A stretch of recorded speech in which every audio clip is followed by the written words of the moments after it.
اگر آپ نے ابھی تک ہمارا چینل سبسکرائب نہیں کیا تو ابھی سبسکرائب کریں اور بیل آئیکن کو کلک کر کے ہماری لیٹسٹ ویڈیوز کے بارے میں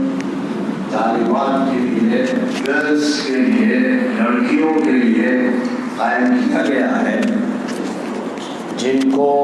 تعلیم کی بڑی شدید ضرورت ہے۔ تعلیم کے مقابلے میں لڑکیوں کی تعلیم کی بڑی اہمیت ہے اور لڑکیوں کی تعلیم کے بارے میں بڑی غفلت رہی ہے۔ ایک قریبی عرصے میں تقریباً 15-20 سال میں ملک میں لڑکیوں کے بہت سے مدرسے قائم کیے گئے اور ان کی خدمات کے بڑے اچھے اثرات مرتب ہوئے ہیں۔ مجھے خوشی ہے کہ یہ طالبات کا مدرسہ ہے، یہ گرلز اسکول ہے، آگے یہ گرلز کالج ہوگا اور اس اعتبار سے پھر مسلمان لڑکیوں کے لیے تعلیم کا ایک اچھا انتظام انشاءاللہ موجود ہوگا۔ اور بھی مدرسے ہیں، مدرسہ عائشہ یہاں کا نامی گرامی مشہور معروف مدرسہ ہے، اس کے علاوہ بھی مدارس ہوں گے کیونکہ ضرورت اس بات کی ہے کہ ہر محلے میں مدرسہ ہو، ہر بستی میں ہو، ہر گاؤں میں ہو۔ میرے دوستوں، بھائیوں اور عزیزوں، آج ہم جس دنیا میں ہیں، یہ دنیا اس بات کی محتاج ہے کہ دوبارہ اس دنیا کو انسانیت سے، صوفی اور سنتوں کی تہذیب سے اور ان لوگوں کی خدمات سے متعارف کرایا جائے، انٹروڈیوس کرایا جائے کہ جو اللہ کو مانتے رہے، بھگوان کو مانتے رہے، ایشور کو مانتے رہے، گاڈ اور گاڈ کو مانتے رہے، جن کی فکر یہ تھی کہ مانوتا زندہ ہو، ہیومینٹی صحیح معنی میں وجود میں آئے اور ہر انسان صرف اپنا خیال نہ کرے بلکہ جتنے بھی انسان ہیں جو دھرتی پر بستے ہیں، ہر وہ انسان جو دھڑکتا دل رکھتا ہے، گرم کلیجہ رکھتا ہے، سوچنے والا دماغ رکھتا ہے، اس کو اس کے مالک اور ایشور نے بڑی عزت دی ہے، اس کی حیثیت ہے، اس کا مقام ہے، اس کی جان کی عزت ہے، مال کی عزت ہے، آبرو کی عزت ہے۔ کسی کی جان پر حملہ نہیں ہونا چاہیے، کسی کے مال پر حملہ نہیں ہونا چاہیے، کسی کی آبرو پر حملہ نہیں ہونا چاہیے۔ اور وہ ملک جس میں امن ہو، شانتی ہو، پریم ہو، محبت ہو، وہ سب سے اچھا ملک ہے۔ وہ صوبہ، وہ ڈسٹرکٹ، وہ شہر، وہ گاؤں، وہ بستی کہ جہاں پر لوگ اس طرح رہتے ہوں کہ ان کو یہ لگتا ہو کہ ہم سب بھائی بھائی ہیں، ہر چھوٹا بڑے کی عزت کرے، ہر بڑا چھوٹے پر شفقت کرے، ہر عورت کی عزت کی حفاظت کی جا رہی ہو، ہر آدمی کو یہ اطمینان ہو کہ اس کے گھر میں چور داخل نہیں ہوں گے، اس پر ڈکیتی نہیں پڑے گی، کوئی اس کی عزت نہیں لوٹے گا۔ ایسا شہر واقعہ یہ ہے، ایسا صوبہ، ایسا ملک دنیا میں جنت کا نمونہ ہے۔ اور اللہ تعالیٰ نے اس دنیا کے اندر جتنے بھی رسول بھیجے، پیغمبر بھیجے، پروفٹ بھیجے، اس کا سندیش لے کر آنے والے بھیجے، ان کا سب سے بڑا پیغام یہی تھا کہ ایک اللہ، ایک ایشور کی پوجا کی جائے اور جتنے بھی انسان اس دنیا میں بستے ہیں ان تمام انسانوں کی عزت، مال، جان اور آبرو کی حفاظت کی جائے، ہر شخص کی ضرورت پوری کی جائے، جس کا جو حق ہو اس کو دیا جائے، کوئی بھید بھاؤ نہ کیا جائے، کسی رنگ کی وجہ سے، کسی مال و دولت کی وجہ سے، کسی خاندان کی وجہ سے، اور جو بھی چیزیں ہوتی ہیں جن کی بنیاد پر لوگ فرق کرنے لگتے ہیں۔ مذہب اس کو تسلیم نہیں کرتا، انسانیت اس کو تسلیم نہیں کرتی، دنیا کے اچھے قوانین اس کو تسلیم نہیں کرتے۔ ان کا کہنا ہے کہ کوئی ڈسکریمنیشن نہیں ہونا چاہیے، ڈفرینسیشن نہیں ہونا چاہیے، مانوتا، مینکائنڈ، ہیومینٹی ایک پریوار ہے، ایک باپ ہے، ایک ماں ہے، ایک رب ہے، ایک مالک ہے۔ حضرت محمد صلی اللہ علیہ وسلم نے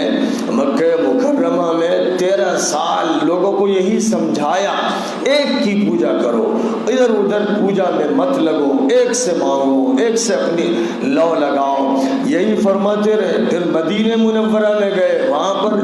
لوگوں کی آزادی کی محنت کرتے رہے کہ غلاموں کو آزاد کیا جائے، عورتوں کو آزاد کیا جائے، مردوں کو آزاد کیا جائے، اور جو بھی جکڑ بندیاں تھیں ان کو توڑ دیا جائے، زنجیریں توڑ دی جائیں، ہتھکڑیاں توڑ دی جائیں، بیڑیاں توڑ دی جائیں، انسان کو آزادی عطا کی جائے۔ نبی اکرم صلی اللہ علیہ وسلم یہی کرتے رہے مدینہ منورہ میں، اور جب 10 سال گزر گئے اور آپ مکہ مکرمہ گئے حج کے لیے، تو اس وقت آپ نے جو اعلانات فرمائے انہی میں سے ایک اعلان وہ تھا جو اللہ نے قرآن میں فرمایا، اور تو آپ نے لوگوں کو سنایا، یا ایھا الناس انا خلقناکم من ذکر وانثى وجعلناکم شعوبا وقبائل لتعارفوا ان اکرمکم عند اللہ اتقاکم ان اللہ علیم خبیر۔ اے لوگوں، اے انسانوں، اس دھرتی پر بسنے والے تمام انسانوں یہ بات سن لو کہ ہم نے تم کو جو ہے ایک جان سے وجود عطا کیا، اور اس کے بعد پھر تم کو مختلف خاندانوں میں، فیملیز میں، قبیلوں میں اس لیے رکھا کہ تم ایک دوسرے کو پہچانو، انٹروڈکشن کے لیے ہم نے ایسا کیا، اس لیے نہیں کہ ان کے درمیان ڈفرینسیشن کیا جائے، ڈسکریمنیشن کیا جائے، چھوٹ چھات نہ ہو، بھید بھاؤ نہ ہو۔ ہم نے بھید بھاؤ کے لیے ایسا نہیں کیا، بلکہ اس کے لیے کیا تاکہ تم یہ سب سمجھو کہ ہمارا باپ ایک، ہماری ماں ایک، ہمارا ایشور ایک، اللہ ایک، رب ایک، اور ہم سب کو اسی کے پاس جانا ہے، اور اس دنیا میں ہم کو ایک امتحان کے لیے، ایک آزمائش کے لیے، ایک ایگزامینیشن کے لیے پیدا کیا گیا۔ وہ دیکھنا چاہتا ہے کہ کون اچھا کام کر رہا ہے، کون برا کام کر رہا ہے۔ جو اچھا کرے گا اسے اچھا ملے گا، جو برا کرے گا اسے برا ملے گا، جیسا بوئے گا ویسا کاٹے گا۔ یہ وہ نظام ہے جو اللہ کی طرف سے بتایا گیا، اور محمد صلی اللہ علیہ وسلم نے یہ اعلان فرمایا، جہاں گورے بھی تھے، کالے بھی تھے، غریب بھی تھے، اور امیر بھی تھے، اور مختلف قبیلوں کے لوگ تھے، سب سے آپ نے یہ فرمایا کہ یاد رکھو کہ اس مالک نے تم کو پیدا کیا، تمہارے رنگ، تمہارے قد اور بہت سی خصوصیات الگ الگ رکھی، لیکن یہ انٹروڈکشن کے لیے کیا، پہچانو تم ایک دوسروں کو، اور یاد رکھو کہ تم میں سب سے زیادہ باعزت انسان وہ ہے جو سب سے زیادہ اللہ کا، ایشور کا خیال رکھے، اس کی بات مانے، اس کے سامنے سر جھکائے۔ یہ وہ اعلان تھا جو نہ گریس فلسفی میں کیا گیا، نہ پرشین امپائر میں کیا گیا، نہ رومن امپائر میں کیا گیا، نہ انڈیا میں کیا گیا۔ دنیا کے کسی ملک میں یہ اعلان اس وقت نہیں کیا گیا جب 7ویں صدی عیسوی تھی، اور محمد صلی اللہ علیہ وسلم پوری دنیا کے اندر ہدایت کو اور رہنمائی کو دینے کے لیے آئے تھے، اور دنیا کے انسانوں کو اللہ سے جوڑنے کے لیے آئے تھے، تاریکیوں سے نکالنے کے لیے آئے تھے، اور ہر انسان کو آزادی دینے کے لیے آئے تھے کہ کسی پر ظلم نہ ہو، کسی کو چھوٹا نہ سمجھا جائے، کسی کو ذلیل نہ کیا جائے، کسی کو حقیر نہ سمجھا جائے، سارے انسان برابر ہیں، اس کو مانا جائے، سب بھائی بھائی ہیں، اور جو عورتیں ہیں وہ بہنیں ہیں، جو بڑا ہے وہ باپ کی طرح ہے، وہ چچا کی طرح ہے، ماموں اور خالو کی طرح ہے، جو چھوٹا ہے وہ بھانجا ہے، بھتیجا ہے، بیٹا ہے۔ یہ وہ تصور ہے جو سب سے پہلے دنیا میں اگر اتنی طاقت کے ساتھ کسی نے دیا ہے تو وہ صرف حضرت محمد صلی اللہ علیہ وسلم ہے۔ افسوس ہے کہ مسلمان اس کو بھول گئے، مسلمانوں میں بھی کسی نہ کسی طرح کی چھوٹ چھات پیدا ہو گئی، اور خاندانی اور قبائلی فرق پیدا ہو گئے، اور آپسی میں لڑنے لگے۔ مسلمانوں سے ایک آ گیا تھا پوری دنیا اور دنیا کے تمام انسان تمہارے بھائی ہیں، سب کے ساتھ بھائی والا معاملہ کرو، ہندوؤں کو بھائی سمجھو، جینیوں کو بھائی سمجھو، بدھسٹوں کو بھائی جب سمجھو، اور عیسائیوں اور یہودیوں کو بھائی سمجھو۔ دنیا میں جتنے بھی انسان بستے ہیں وہ افریقہ کے کالے ہوں، یورپ کے گورے ہوں، انڈیا کے کلرڈ ہوں، جتنے بھی ہیں سب کو اپنا بھائی سمجھو، اور سب کی خدمت کرو جو تم سے بن سکے، سب کا حق دو، کسی کو حق سے محروم نہ کرو۔ یہ وہ انقلابی پیغام ہے جس انقلابی پیغام پر عمل کرنے میں دنیا کو بڑی دیر لگی، جب مسلمانوں نے ایران کو اپنے ہاتھ میں لیا اور پیلسٹائن کو اور ایجپٹ کو اور الجیریا کو موراکو کو اسپین کو اپنے ہاتھ میں لیا تو انہوں نے انصاف دیا، انہوں نے لوگوں کے ساتھ برابری کا سلوک کیا، انہوں نے لوگوں کے درمیان کوئی فرق نہیں کیا، انہوں نے کالے اور گورے کے درمیان فرق نہیں کیا، انہوں نے مال و دولت کی بنیاد پر کسی کو سر پر نہیں بٹھایا اور غربت کی وجہ سے کسی کو پیروں میں نہیں رکھا، انہوں نے یہ نہیں کیا۔ اور اگر کسی نے کیا تو پھر وہ محمدی نہیں تھا، قرآنی نہیں تھا، ربانی نہیں تھا، اسلامی نہیں تھا، وہ اسلام کے ماتھے پر کلنک کا ٹیکا تھا۔ یہ وہ اعلان تھا کہ دنیا کو زمانہ گزر گیا، یہاں تک کہ دنیا میں 2 عالمی جنگیں ہوئی، ورلڈ وار فرسٹ اور ورلڈ وار سیکنڈ۔ یہ دونوں جنگیں یورپ میں ہوئی اور ان لوگوں کے درمیان ہوئی جو سب عیسائی تھے، جو سب گورے تھے۔ سب عیسائیوں کے درمیان، گوروں کے درمیان، یورپینز کے درمیان اتنی بھیانک جنگیں ہوئی ہیں کہ زمین جھلس گئی اور آسمان سے شعلے برسے اور کئی کروڑ انسان ختم کر دیے گئے۔ یہ جرمنی میں ہوا، یہ فرانس میں ہوا، یہ برٹین میں ہوا، یہ ہالینڈ میں ہوا اور اس پورے خطے کے اندر ہوا۔ اور اتنی چوٹیں کھا کر، اتنی لاشوں کے بعد پھر ان کو یہ خیال آیا کہ محمد صلی اللہ علیہ وسلم نے جو اعلان کیا تھا، چاہے ان کو آپ کا نام یاد رہا ہو یا نہ رہا ہو اور ڈائریکٹ آپ کے میسج کو انہوں نے سمجھا ہو یا نہ سمجھا ہو، لیکن جب انہوں نے لیگ آف نیشنز قائم کی فرسٹ ورلڈ وار کے بعد، اس وقت بھی، اور جب سیکنڈ ورلڈ وار کے بعد یونائٹڈ نیشنز آرگنائزیشنز انہوں نے قائم کی، تو جو چارٹر اس کا تیار کیا، اس چارٹر میں انہیں یہ ماننا پڑا کہ دنیا کے تمام انسان برابر ہیں، یورپینز کو ایشینز پر کوئی فوقیت حاصل نہیں ہے، اور جتنے بھی یورپینز ہیں ان کے کتنے ہی قبیلے ہوں، خاندان الگ الگ ہوں، لیکن سب ایک ہیں۔ تو اس طرح فنڈامنٹل رائٹس کا جو چیپٹر ہے وہ اسلام کا عطا کردہ تھا، 1200 سال، 1300 سال، 1400 سال اس نے پوری دنیا میں اس کو پھیلایا، اور UNESCO نے اپنے چارٹر میں فنڈامنٹل رائٹس کو بنیادی اہمیت دی، اور وہی فنڈامنٹل رائٹ ہے جس فنڈامنٹل رائٹ سے ہمارے اس ملک میں ڈاکٹر امبیڈکر اور ڈاکٹر امبیڈکر کے ساتھیوں نے فائدہ اٹھایا۔ انہوں نے یقیناً جرمنی اور فرانس اور برطانیہ اور ان کے علاوہ دیگر ممالک کے کانسٹیٹیوشنز دیکھے، ان کا مطالعہ کیا، اور ان کے مطالعے کے بعد اور UNESCO کے چارٹر کے مطالعے کے بعد انہوں نے اس ملک کے لیے جب یہ طے کیا کہ ایک کانسٹیٹیوشن بنانا ہے تو اس کے فنڈامنٹل رائٹس کے چیپٹر میں وہ ساری باتیں انہوں نے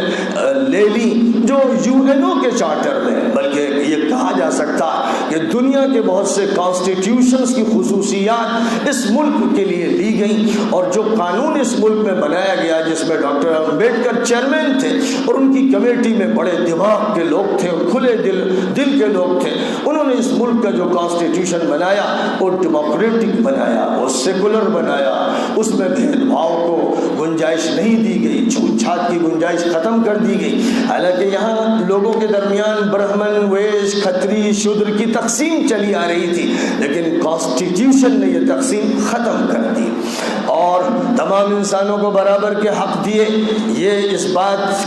کا اظہار تھا کہ جو اعلان محمد صلی اللہ علیہ وسلم نے کیا تھا، اور وہ اعلان 7ویں صدی کے شروع میں کیا گیا تھا، اس اعلان کے سامنے دنیا کو جھکنا پڑا، گھٹنے ٹیکنے پڑے، اس کو یہ ماننا پڑا کہ اس سے بہتر کوئی چارٹر نہیں ہے، اس سے بہتر کوئی اعلانیہ نہیں ہے، اعلامیہ نہیں ہے، اس سے بہتر کوئی ڈکلیریشن نہیں ہے، اور بہرحال اسے قبول کرنا پڑا۔ اب ظاہر ہے کہ جب یہ بات قبول کی گئی تو ہونا یہ چاہیے تھا کہ اس معاملے میں زیادہ آگے مسلم ممالک ہوتے، ہونا یہ چاہیے تھا کہ سعودی حکومت اور امارات کی حکومت اور ایجپشین حکومت اس قانون کو زیادہ کھلے دل و دماغ سے اختیار کرتی جو محمد عربی کا دیا ہوا، اور پھر اخیر دور میں UNESCO نے اپنے چارٹر میں جس کا اظہار کیا اور ہمارے ہندوستان میں جس کو اختیار کیا گیا، جس کا یہ نتیجہ ہے کہ یہاں ہندو اور مسلمان اور جتنے بھی مختلف مذاہب کے لوگ ہیں آزادی سے رہے، ان کو یہ موقع ملا کہ وہ اپنے مذہب کو سمجھیں، اس کی تبلیغ کریں، اس پر عمل کریں، اپنی مسجدیں بنائیں، مندریں بنائیں، چرچز بنائیں، سینیگوگس بنائیں، گردوارے بنائیں، اور اپنے اسکولز قائم کریں، اپنے کلچر کی حفاظت کریں، اپنی سویلائزیشن کی حفاظت کریں۔ یہ ظاہر ہے کہ ہمارے اس ملک میں ہوا، افسوس ہے کہ یہ سعودی حکومت میں نہیں ہوا، امارات میں نہیں ہوا، ایجپٹ میں نہیں ہوا، وہاں ڈکٹیٹرشپ کی شکلیں اختیار کی گئیں، وہاں بادشاہت کے بت تیار کیے گئے، وہاں پر ظلم کو روا رکھا گیا۔ اس لیے کوئی شک و شبہ نہیں ہے کہ وہ ممالک جو اسلام کے نام پر قائم کیے گئے ہیں لیکن وہ اسلام کے ماتھے پر کلن کا ٹیکا ہے، اور ہمارا ملک ان سے 1000 درجے بہتر ہے کہ ہمارے ملک میں جو آزادی حاصل ہے، اسی آزادی کا یہ نتیجہ ہے کہ ہمارے اس ملک میں بڑے بڑے مدرسے ہیں، تبلیغی جماعت ہے، جماعت اسلامی ہے، اور یہاں بڑی بڑی تنظیمیں ہیں جن کو کام کی آزادی دی گئی ہے، اور ظاہر ہے کہ جب ان کو کام کی آزادی دی گئی ہے تو قانون کی روشنی میں دی گئی ہے، قانون نے ان کو آزادی دی ہے، فنڈامنٹل رائٹس نے ان کو آزادی دی ہے، اور اس کے بعد جو اقلیتوں سے متعلق حقوق ہیں اور عام انسانوں سے متعلق حقوق ہیں ان کا فائدہ ان کو ملا ہے۔ وہ اپنے اسکول قائم کرتے ہیں، کالج بناتے ہیں، اپنی یونیورسٹی قائم کر سکتے ہیں، مدرسے قائم کر سکتے ہیں اور کر رہے ہیں۔ یہ ساری سہولتیں جو یہاں ہمیں ملی ہوئی ہیں، افسوس کہ سعودی عرب میں نہیں، امارات میں نہیں، عرب کے ڈکٹیٹرانہ نظام میں نہیں ہے۔ اس لیے ہم اس ملک کے قدردان ہیں، ہم اس ملک سے محبت کرتے ہیں، اور ہم یہ جانتے ہیں کہ ہمارا ملک دوسرے ملکوں کے مقابلے میں زیادہ بہتر ہے۔ ایک واقعہ ہے، ہمیں اس واقعے کا اعتراف کرنا چاہیے اور صرف تماشا بین نہیں رہنا چاہیے۔ ہمیں چاہیے کہ ہمارا سیاست میں حصہ، ہمیں چاہیے کہ ہم حکمرانی میں حصہ لیں، ہمیں چاہیے کہ ہم اس ملک کے دستور کا تحفظ کریں، ہمیں چاہیے کہ فنڈامنٹل رائٹس کے چیپٹر کو سمجھیں، سمجھائیں، عام کریں۔ ہمیں چاہیے کہ ہمارے درمیان اور اس ملک کے لوگوں کے درمیان، اس ملک کے سیکریٹریٹ کے درمیان، اس ملک کی پارلیمنٹ اور اسمبلی کے درمیان، اس ملک کی ہائی کورٹ اور سپریم کورٹ کے درمیان، اس ملک میں جتنے بھی شعبے ہیں، ایک تھانے سے لے کر اوپر سے اوپر جتنے بھی ڈپارٹمنٹس ہیں، ان سب کے درمیان اور ہمارے درمیان اعتماد ہونا چاہیے، اچھا تعلق ہونا چاہیے، ہمیں ان پر اعتماد کرنا چاہیے، ان کو ہم پر اعتماد کرنا چاہیے، کوئی گیپ نہیں ہونا چاہیے، شک و شبہات نہیں ہونے چاہیے، کسی کو ظلم کرنے کی اجازت نہیں ہے، کسی پولیس والے کو ظلم کی اجازت نہیں ہے، اور کسی فوجی کو ظلم کی اجازت نہیں ہے، کسی وکیل کو، کسی جج کو ظلم کی اجازت نہیں ہے۔ جو نظام قائم ہوگا انسانیت کے لیے، جو نظام قائم ہوگا ڈیموکریسی کے لیے، وہ عدل اور انصاف پر مبنی ہوگا، اس میں ظلم کی اجازت نہیں۔ جہاں تک قرآن کا تعلق ہے وہ تو صاف کہتا ہے کہ اعدلوا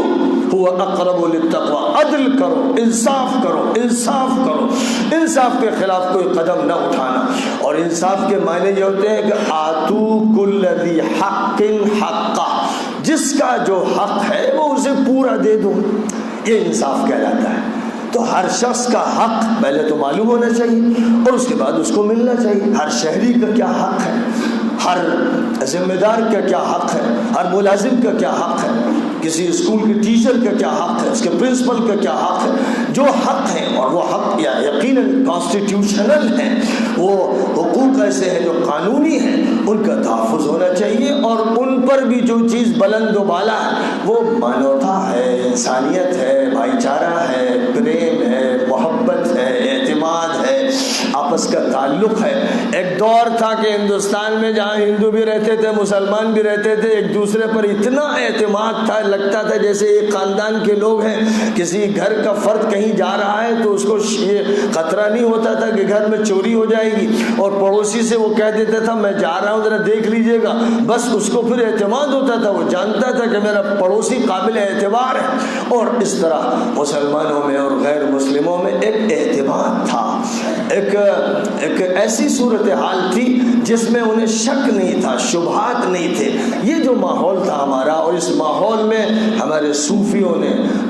بہت اضافہ کیا، بڑی تربیت فرمائی، سب کو دل سینے سے لگایا، دسترخوان بچھائے تو سب کے لیے آؤ، ہندو اور مسلمان جو بھی ہیں آؤ کھاؤ۔ بڑی بڑی بات ہے۔ آج اس طرح کے دسترخوان سب سے زیادہ وسعت کے ساتھ اگر ہیں تو سکھوں کے یہاں ہیں۔ ان کے یہاں ہر گردوارے کے ساتھ لنگر چلتا ہے، اور لنگر میں روزانہ ہزاروں لوگ کھانا کھاتے ہیں، مفت کھانا کھاتے ہیں، وہ خدمت پر خوش ہوتے ہیں۔ یہ سکھوں کا امتیاز ہے، وہ قابل قدر ہے، یہ ان کی بڑی خصوصیت ہے۔ یہ ساری باتیں تو مسلمانوں میں ہونی چاہیے تھی، اور سب میں ہونی چاہیے۔ جتنے بھی انسان ہیں جن کو بھی اللہ نے دے رکھا ہے، جب وہ عام خدمت کر سکتے ہیں، ان کو چاہیے کہ وہ خدمت کریں، لوگوں کی ضرورتیں پوری کریں، اور جو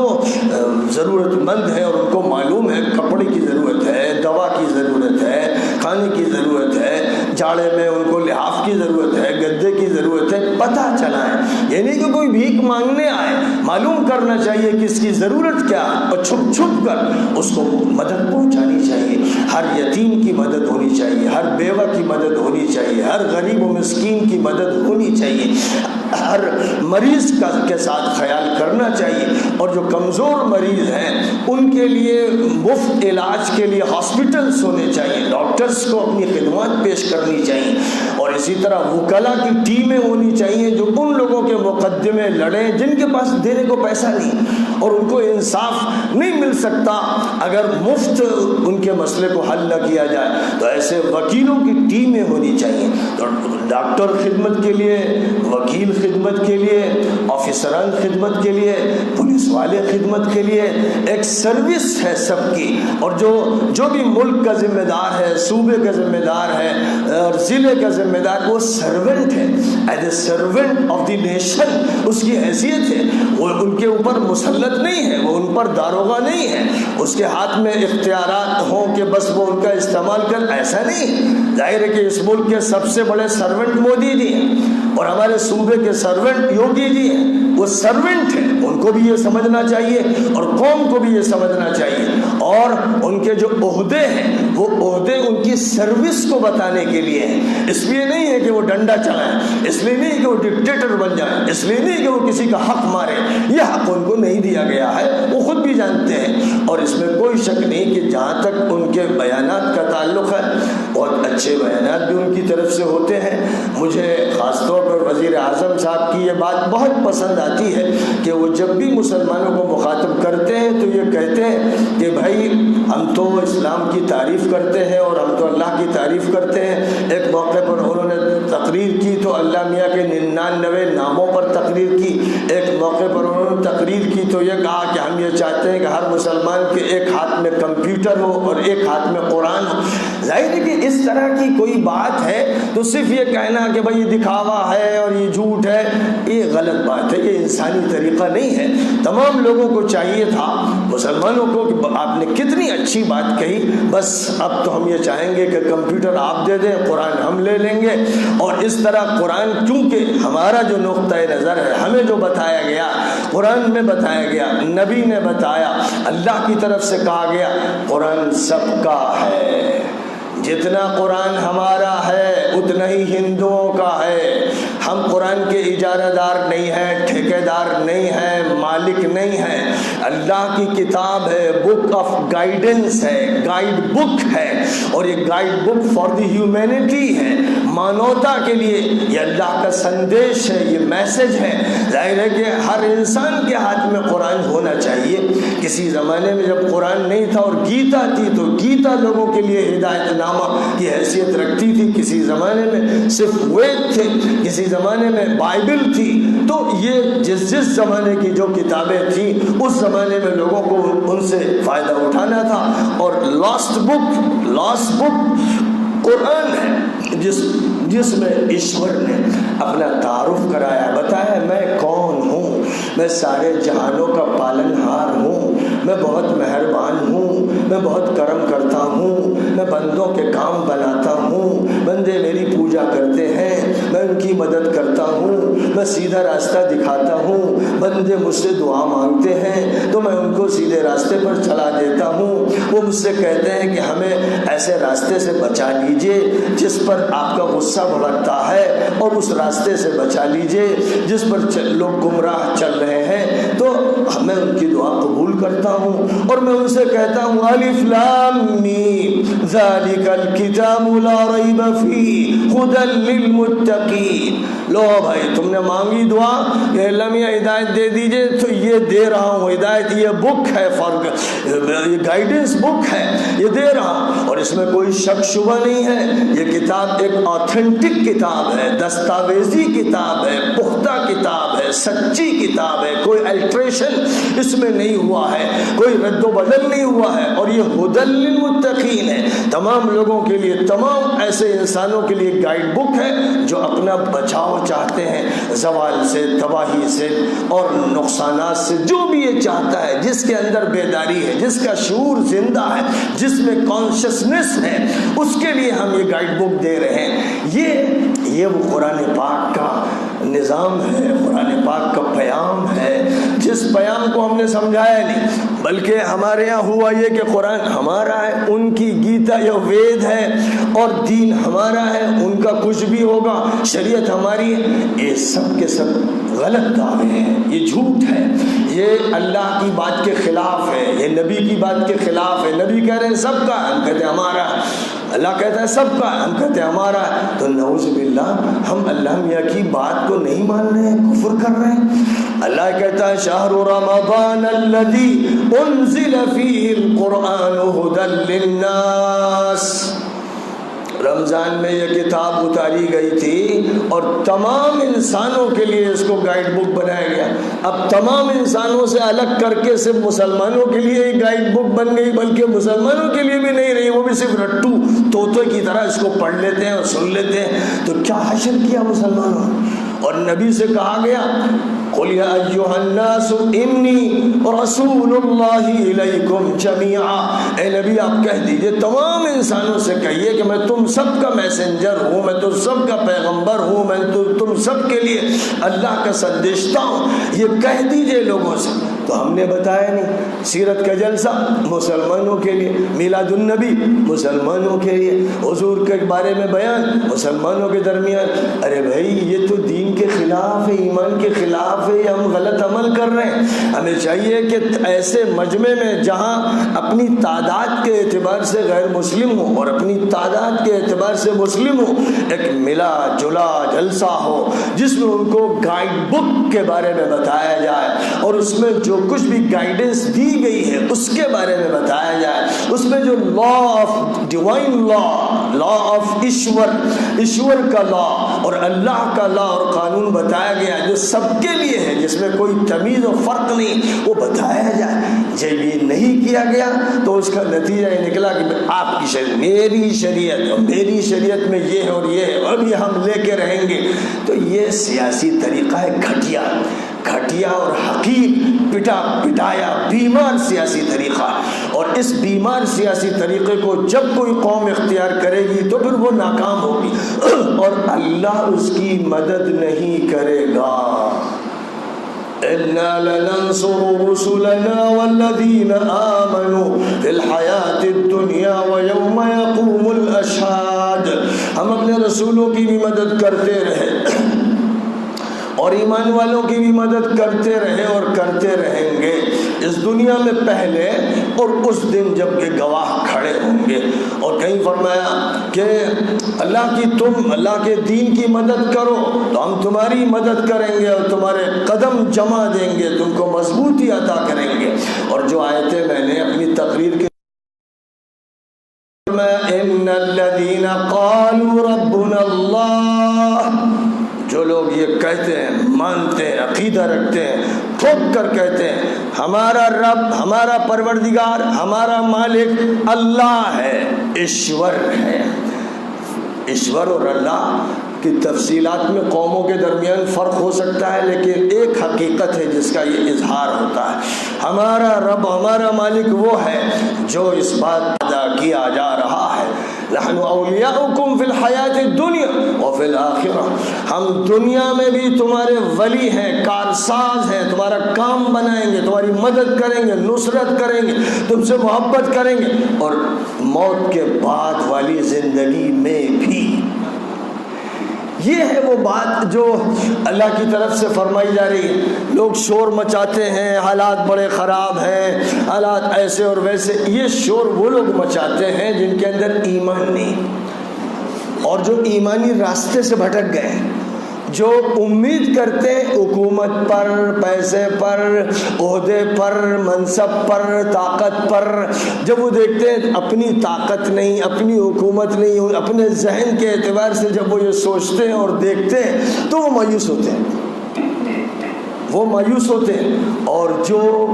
پہلے دن سے یہی دیکھ رہا ہے حکمرانی اللہ کی ہے، نظام اللہ کا ہے، شریعت اللہ کی ہے، کتاب اللہ کی ہے، مدد اللہ کی ہے، ولایت اللہ کی ہے، تعلق اللہ سے ہے، جس نے یہی پڑھا، یہی سوچا، اسی کی بات کی، اسی کے گرد گردش کی، دماغ میں یہی رکھا، دل میں یہی سجایا، رگ و ریشے میں اسی کو ڈالا اور لا الہ الا اللہ کی ضربیں لگائیں اور یہ کہا کہ کوئی معبود نہیں، کوئی مالک نہیں، کوئی پروردگار نہیں سوائے اللہ کے ایشور کے۔ جس نے یہ کیا، جس نے اس طرح سے اپنے کو سمجھایا، اپنے دماغ میں حقیقت کو بٹھایا کہ اللہ کی توحید اصل ہے اور اللہ کی توحید کے بعد نبی کی رسالت اور نبوت اصل ہے اور پھر آخرت کی فکر اصل ہے، پھر اللہ کا دیا ہوا قانون ڈیوائن لا وہ اصل ہے، اور اس پر صحیح عمل کرنے کا مطالبہ اور تقاضا ہے۔ اگر اس طرح دین کو سمجھا جائے اور سمجھایا جائے تو پھر کوئی خلیج باقی نہیں رہتی، کوئی بیچ میں خندق حائل نہیں ہوتی، سمجھانا سمجھنا مشکل نہیں ہوتا، سب آسان ہو جاتا۔ لیکن ہم نے جو رویہ اختیار کر رکھا ہے، سارے نقصانات ہم کو جو پہلے ہوئے اسی وجہ سے ہوئے، آئندہ جن نقصانات کا خطرہ ہے اسی وجہ سے ہوں گے۔ ہم نے اگر پورے ملک کی آبادی کو ایک پریوار مانا ہوتا، ایک خاندان مانا ہوتا، محبتیں بانٹی ہوتی، اعتماد پیدا کیا ہوتا تو ہر انسان ہمارے قریب ہوتا، ہم سے سنتا اور ہم اس کی سنتے، اور جو بھی بات ہوتی وہ پورے اعتماد کے ساتھ ہوتی، اس کے فوائد ہم کو ہر جگہ حاصل ہوتے، کہیں کوئی دوری نہیں ہوتی اور کہیں شک اور شبہ کی فضا نہ پائی جاتی، اور جو واقعات پیش آتے ہیں ظلم کے، درندگی کے، وحشت ناکی کے، وہ نہ پیش آتے کیونکہ کوئی وحشی، کوئی درندہ صفت انسان باقی نہ رہ گیا ہوتا، سب صحیح معنی میں انسانیت کے علم بردار ہوتے، اور جو وحشی ہوتا وہ جنگل میں ہوتا یا جیل میں ہوتا۔ اگر صحیح معنی میں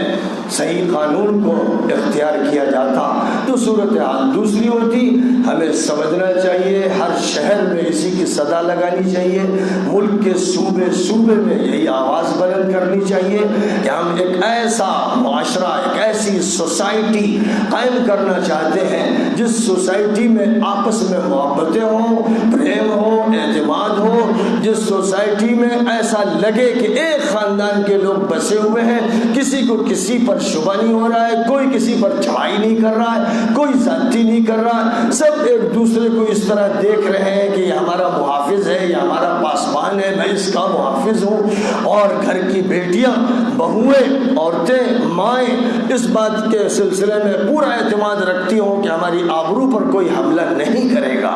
ہر بچے کے بارے میں اعتماد ہو کہ ہمارے اس بچے کو کوئی نقصان نہیں پہنچائے گا، ہر ملازم کو یہ اعتماد ہو کہ ہم کو بھیجا طریقے پر ملازمت سے برخاست نہیں کیا جائے گا، ہر شخص کو یہ اطمینان ہو کہ ہمیں ظلم کا شکار نہیں کیا جائے گا اور عدل و انصاف عطا کیا جائے گا۔ یہ بات پیدا ہو جائے تو پھر یہ ایسی نعمت ہے، ایسی عافیت ہے، ایسی راحت ہے، اور اس دنیا میں ملنے والی ایسی جنت ہے اور ایسا باغیچہ ہے اور ایسی حسین نہر ہے اور ایسا فرشتوں والا ماحول ہے کہ جس پر ہر شخص کو رشک کرنا چاہیے اور جس کی تمنا کرنا چاہیے اور جس کی دعا کرنی چاہیے۔ آج اس وقت ملک کے جو حالات ہیں جن میں شکوہ ہے، تو ضرورت اس بات کی ہے کہ ذرا شکوے کو کنارے رکھیے اور آگے بڑھیے، قدم اٹھائیے، بات کہیے، صحیح بات پہنچائیے، افہام اور تفہیم کا معاملہ کیجیے۔ انڈرسٹینڈنگ کی ضرورت ہے کہ دوسرا کچھ اور سمجھ رہا ہے تو ذہن سے آپ اس کے ہر طرح کا خرخشہ نکال دیجیے۔ کوئی اگر شک میں ہے تو اس کا شک دور کر دیجیے، کوئی دوری محسوس کر رہا ہے اسے قریب کر لیجیے، کوئی آپ کے بارے میں غلط خیالات رکھتا ہے تو ان خیالات کو دور کر دیجیے۔ میڈیا کے ذریعے سے صحیح پیغام دیا جائے، تہذیب عطا کی جائے، تربیت کی جائے، تعلیم لوگوں کو دی جائے۔ میڈیا کا استعمال کٹا کلچر کے لیے نہ ہو، میڈیا کا استعمال ڈرگس کے لیے نہ ہو، میڈیا کا استعمال بہو اور ماں اور بیٹیوں کے عزت کو لوٹنے کے لیے نہ ہو، میڈیا کا استعمال دماغوں میں زہر بھرنے کے لیے نہ ہو، میڈیا کا استعمال امن کو تاراج کرنے کے لیے نہ ہو، میڈیا کا استعمال ہندو اور مسلم کے درمیان دوری کے لیے نہ کیا جائے۔ یہ بات ایسی جس کا مطالبہ کریں سرکاری میڈیا سے، پرائیویٹ چینل سے، اخبارات سے، اور جتنے بھی طریقے پرنٹ یا الیکٹرانک میڈیا کے ہیں سب سے مطالبہ کریں۔ اور جو میڈیا ہمارے پاس موبائل کی شکل میں ہے، کمپیوٹر کی شکل میں ہے، الیکٹرانک میڈیا آج جو سب ہر انسان کے پاس ہے، اور اس اعتبار سے گویا ایک ٹی وی چینل ہر شخص لیے پھر رہا ہے، اس کے ذریعے وہ اچھی باتوں کو منتقل کرے، اچھے میسیجز لوگوں تک منتقل کرے، اچھی فضا بنانے کی کوشش کرے۔ یہ اس وقت کی سب سے بڑی ضرورت ہے، اور اگر اس ضرورت کو صحیح انداز سے پورا کر دیا جائے گا تو میں سمجھتا ہوں کہ کوئی ایشو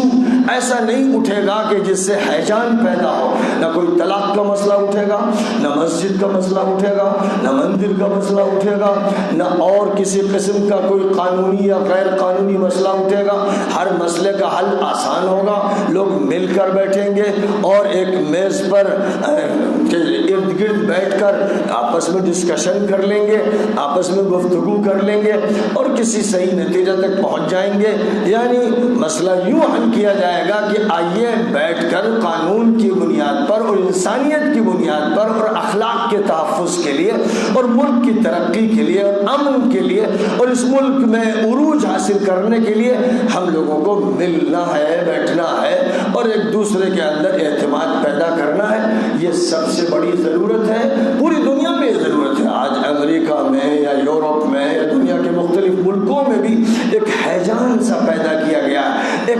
جنگجویانہ مزاج بنایا جا رہا، کمزوروں پر طاقتور حملے کر رہا اور لوگوں کے حقوق مارے جا رہے ہیں اور ملکوں کے خلاف کارروائیاں کی جا رہی ہیں۔ یہ جو صورتحال ہے یہ جنگل کا راج ہے، اور اس جنگل کے راج میں سب سے بڑا کردار امریکہ کا رہا ہے۔ اس نے کبھی ویتنام کو کچلا، کبھی افغانستان کو، کبھی عراق کو، کبھی سیریا کو اور کبھی دنیا کے کسی ملک کو۔ دادا گیری اور ڈکٹیٹرشپ اور ظالمانہ مزاج کا یہ نتیجہ ہوا کہ طاقتور کمزور کو کھاتا رہا۔ یہ انسانیت کے خلاف، اخلاق کے خلاف، مذہب کے خلاف، قانون کے خلاف عمل ہوتا رہا۔ جو بھی کرے، جب کرے، جہاں کرے، ظاہر ہے کہ وہ انسانوں کا قاتل ہے اور مجرم ہے۔ اور آخری دور میں سب سے زیادہ یہ ظلم عرب ملکوں میں کیا گیا۔ ہزاروں انسانوں کو کہیں اور لاکھوں انسانوں کو کہیں اس طرح مار دیا گیا جس طرح مچھر اور کھٹمل بھی نہیں مارے جاتے۔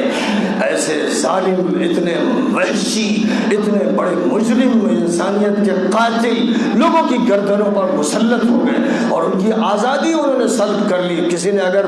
کوئی بات اصلاح کی بول دی تو اس کو نکال باہر کیا، جیل میں ڈال دیا، عذاب دیا، تکلیفیں دی۔ یہ وہ مجرمانہ نظام ہے جس نظام کے مقابلے کے لیے پوری دنیا کو کھڑا ہونا چاہیے اور عدل و انصاف کا مطالبہ کرنا چاہیے۔ اور اپنے ملک کا جہاں تک تعلق ہے، ہمیں اس ملک کی ترقی کے لیے، اس ملک میں امن کے لیے، اس ملک میں بھائی چارے کے لیے ہمیں جہتی کوششیں کرنا ہے۔ تعلیم کے میدان میں بھی کرنا ہے، تربیت کے میدان میں کرنا ہے، پولیٹکس کے میدان میں بھی کرنا ہے اور سویلائزیشن کے میدان میں بھی کرنا ہے، سائنسز کے بھی میدان میں کرنا ہے۔ جتنے بھی ڈپارٹمنٹس ہو سکتے ہیں، ان سب میں ہمیں مخلصانہ جدوجہد کرنی ہے، سنجیدہ خدمت انجام دینی ہے، تاکہ ہم اس ملک کی ترقی میں برابر کا حصہ لیں، بلکہ بڑھ چڑھ کے حصہ لیں۔ یہ ہماری ذمہ داری ہے، اور اس ذمہ داری میں جب ہم مشغول ہو جائیں گے تو شکوے شکایت کا موقع نہیں رہے گا، پھر ہم سے ماتم نہیں کریں گے، کام کریں گے، ایکٹیو بنیں گے۔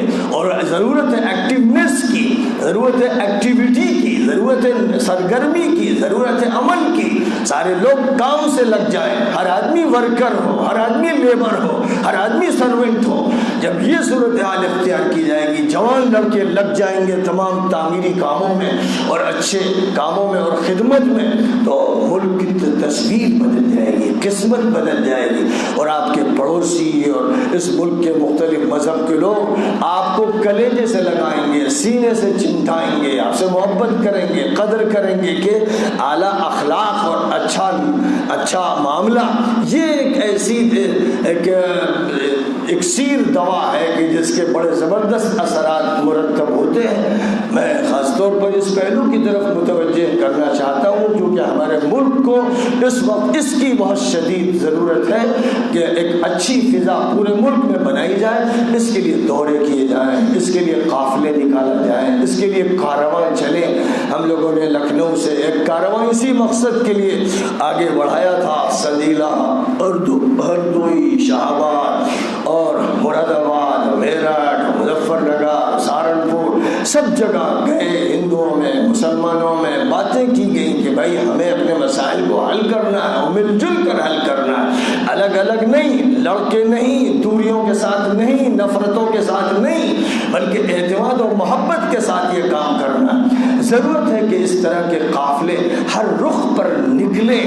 اور اس میں ہر مذہب کے لوگ شامل ہوں، تاکہ پورے ملک کی فضا کو تبدیل کیا جائے۔ ہمیں داعیانہ، مفکرانہ کام انجام دینا ہے۔ ہم قرآن کی روشنی کو پھیلائیں، اس کی روشنی کو بند کر کے نہ رکھ دیں۔ ہم آخری نبی حضرت محمد صلی اللہ علیہ وسلم کا تعارف ہر شخص سے کرائیں، ہر مرد سے، ہر عورت سے، ہر جوان سے، ہر آدمی کو معلوم ہو کہ وہ کتنے پیارے تھے، کیسے محبت والے تھے، کیسے بلند اخلاق کے تھے، ان کے ذریعے دنیا میں کتنی بڑی تبدیلی آئی، کس طرح لوگوں کو حقوق ملے، غلام آزاد ہوئے، عورتوں کو بھی بیجا بندشوں سے آزاد کیا گیا، ان کو ان کا حق دیا گیا، کسی کو بھی اس کے حق سے محروم نہیں ہونے دیا گیا۔ یہ جو انقلاب محمدی ہے، حضرت محمد صلی اللہ علیہ وسلم کے ذریعے آیا، جب ہم اس کو صرف مسلمانوں کے ساتھ خاص کر لیتے ہیں تو ان پر بھی ظلم کرتے ہیں، اپنے پر بھی ظلم کرتے ہیں، قرآن پر بھی ظلم کرتے ہیں، اور یہیں سے پھر وہ نقصان ہوتا ہے جس کو ہم اٹھاتے ہیں، تو شکوہ شکایت کرتے ہیں، ماتم کرتے ہیں، غلطی ہماری ہوتی ہے۔ ہمارا کام یہ ہے کہ ہم اللہ کے اس دین کو پھیلائیں، تو جہاں اللہ نے کہا کہ جو لوگ یہ کہیں کہ ہمارا رب اللہ ہے اور پھر وہ استقامت اختیار کریں، ثم استقاموا، یعنی صحیح عمل اختیار کریں، تو ان پر فرشتے اترتے ہیں۔ پھر اس کے لیے جو طریقہ بتایا گیا وہ یہ ہے کہ وَمَنْ أَحْسَنُ قَوْلًا مِّمَّنْ دَعَا إِلَى اللَّهِ، اس سے بہتر بات کس کی ہو سکتی ہے جو سب لوگوں سے کہے کہ اللہ والے بنو، ایشور والے بنو، اللہ اور ایشور کے قریب ہو جاؤ، اس سے محبت کرو، صرف اس کی پوجا کرو، اسے لو لگاؤ۔ جو یہ بات کہے گا اور اس کی دعوت دے گا سب سے اچھا انسان،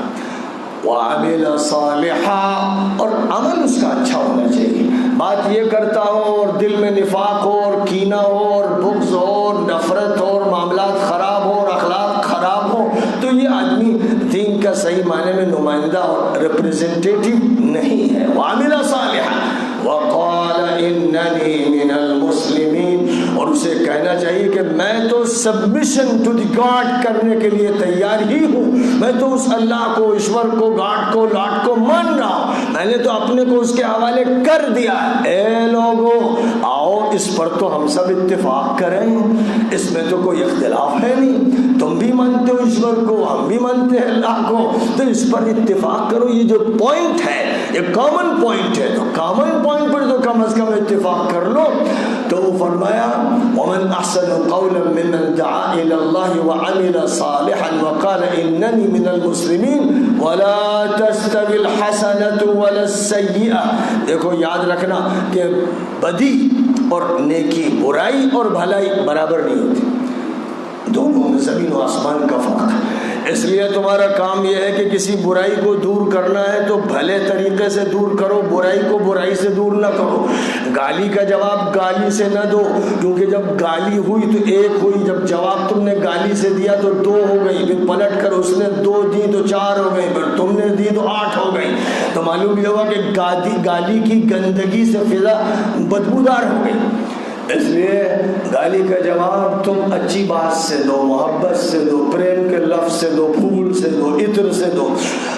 جب یہ کرو گے، جب برائی کا جواب بھلائی سے دو گے، جیسے پیشاب کو دھونے کے لیے پانی کا استعمال ہوتا ہے، پیشاب کا نہیں ہوتا ہے، نجاست کو صاف دور کرنے کے لیے پانی کا استعمال کیا جاتا ہے، صابن کا استعمال کیا جاتا ہے، اس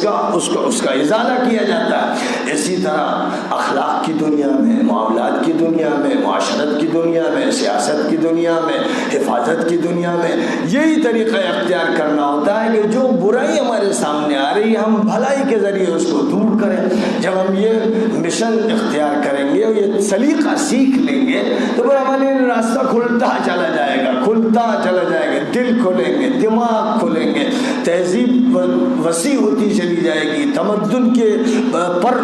کھلتے چلے جائیں گے اور فضا ہمارے لیے کھلی ہوئی ہوگی، ہمارے لیے عروج کے مواقع ہوں گے اور دشمن دوست بن جائے گا.